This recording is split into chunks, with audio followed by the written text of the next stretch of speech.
Good afternoon, it's day 5 of Vlogoween. So I just got back from a PD that I had in West Portal. So there was a school called Aptos Middle School. It was really cool because they had these tiles lining up in the hallways that were, I don't even know, like Spanish style? I don't know what style it is, but they were so vibrant and beautiful, and I recorded a little bit of it, so I'll include the clips for that here.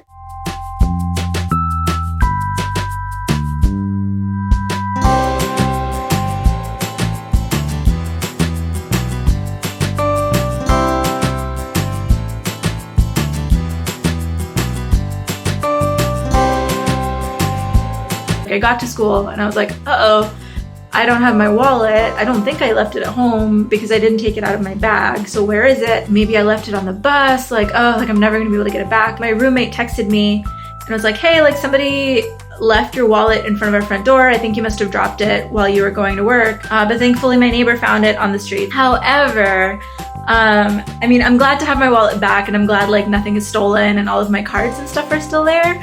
But one of the things that just just broke my heart when I saw it, if you've seen my wallet before, it really is just like an old iPod case. I've had this iPod since before iPhones existed, and I got a case for it, and I mean, I like realize I sound like a hipster right now, but I've been using this case for this iPod that I had since I was in 10th grade, and the iPod is still the same.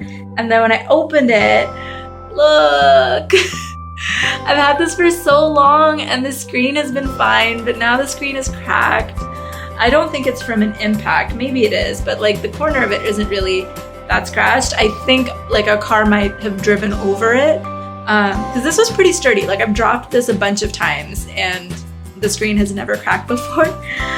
So yeah, this is I don't know if it's like the first generation iPod Touch, but I've had this for a while. I had this thing in high school where I would always lose my wallet in like the weirdest ways. And every time I would lose my wallet, in the meantime, I would keep all of my things just in my iPod case, which I'll show you. It just looks like this, right? Like it's so old and like tattered, and like that used to be pink, but now it's like a pale something or other. And I would just keep it here, and like the iPod would go there and just like my extra cards and stuff would be there.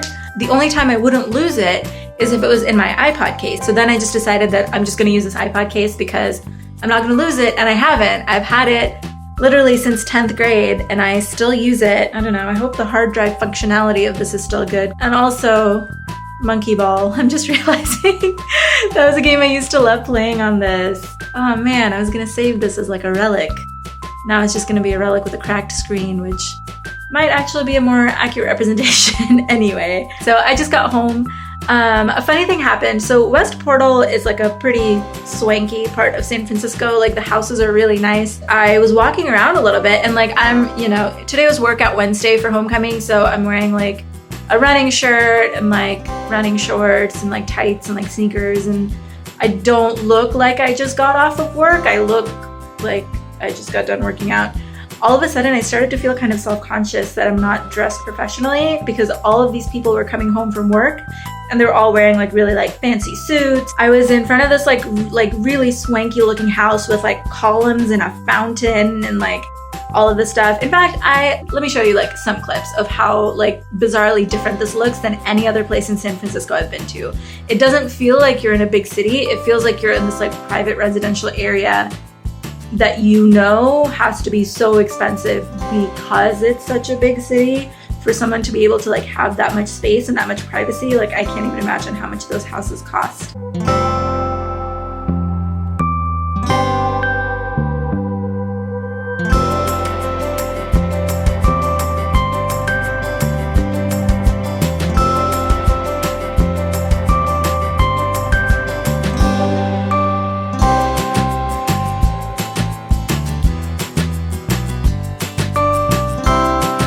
So anyway, I was like in front of this house and I was just like, I'm just gonna call an Uber. Like I have no idea where I am. I don't even know how to find a bus. And I don't even have my wallet, so I can't even take the bus home. I was just so hyper aware that like I look so out of place in this neighborhood right now. So I was like waiting for my Uber, and this like man in a suit holding like cans of like San Pellegrino, comes up to me and like, I mean, he lives in the house that I'm standing in front of, and he was just like, hey, like, you all right? Because I was just like a random person standing in front of his house where there's like not really a lot of foot traffic otherwise. And I was like, oh, like, you know, I'm just waiting for my Uber. And he's like, oh, okay, you know, make yourself at home. Like, if you want a drink or something, like, let me know. And I was like, oh, no, thanks, that's okay. But it was just funny that like that would never happen in the Richmond. If I'm waiting in front of someone's house for the bus or for an Uber in the Richmond, like, those people are not gonna offer me a can of San Pellegrino, but like, what a bizarre experience to have had. So today was a pretty chill day. Testing day, had a pretty solid Algebra 1 class afterwards. I have decided as my own form of quiet resistance that I am refusing to do any extra work this week. I had a staff meeting today, and it turns out that I am not the only person who had a very short turnaround time for the paperwork that I had to do, so we were all pretty peeved about that.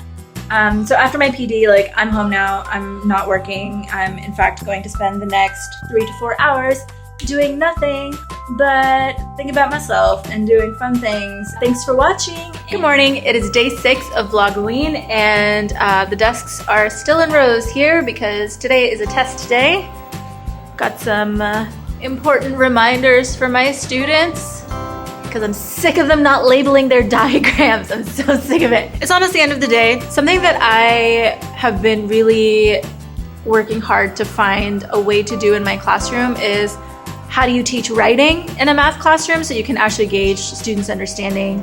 So when we do proofs, which is like some of my favorite stuff because it lends itself so easily to this, I have both my algebra and my geometry students do proofs. And before I even like mention that a T-chart is a thing, we just write paragraph proofs. And I have it like scaffolded, like clearly explained, all of that stuff. When I was grading their tests so far, I'm just so proud of them because they are thinking more carefully, and I can see in their writing that they're asking themselves,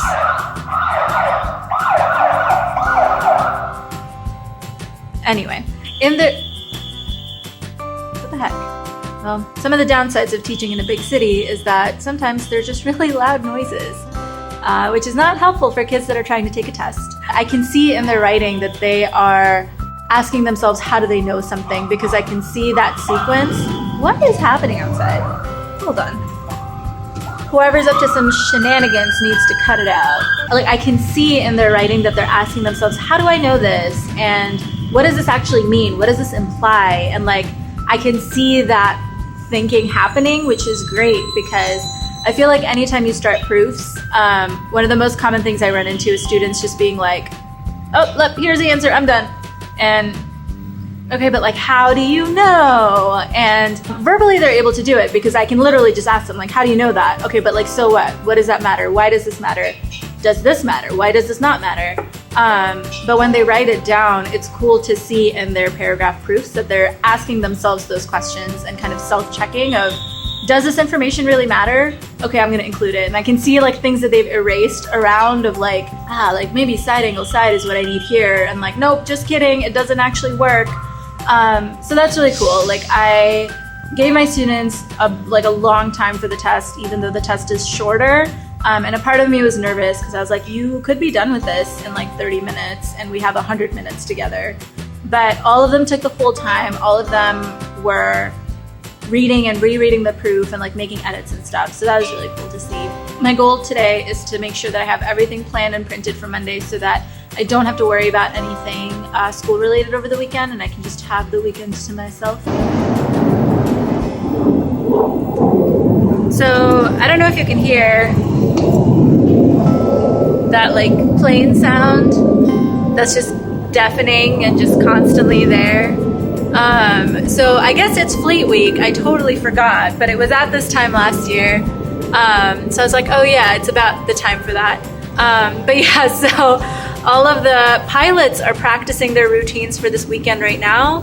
Right while my class is trying to take a test, and like my school is really close to Fisherman's Wharf, which is where all of that happens. So you could hear it. It felt like the plane was like 2 feet away from our windows. So the day is over. I'm gonna make a quick run to Safeway now and get some cookies for class point reward stuff tomorrow. And I'm gonna come back, I'm gonna plan as quickly as I can, I'm gonna do my best to make it to my yoga class later today. I'm actually really looking forward to it. So join me, won't you, on my little after school field trip.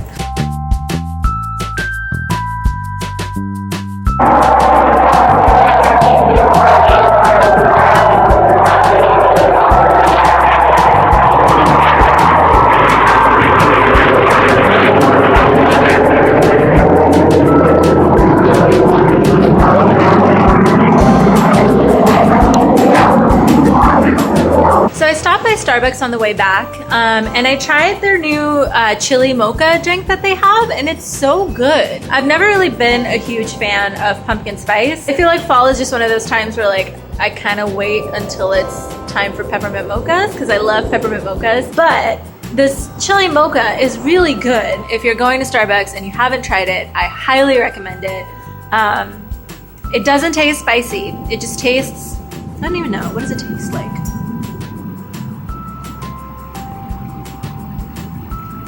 I don't know, it tastes like chili and chocolate, which I know is not a very helpful way of describing it, but that's what it tastes like, and it tastes really good. I have decided that if I'm not able to print off everything before I leave, that I will forego yoga because I would rather not have to work this weekend than miss my yoga class today.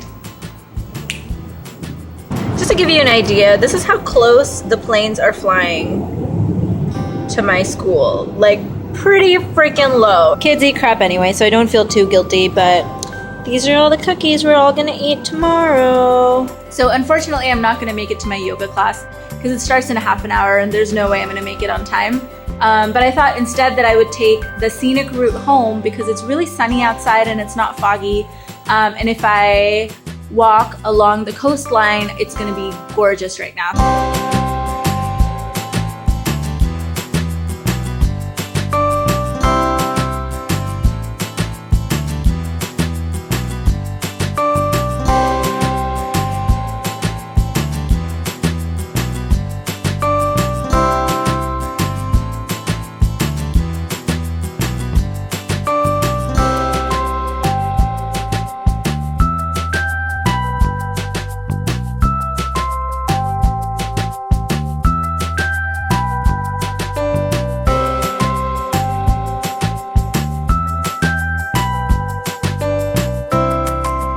All right, I think I'm gonna end the vlog here.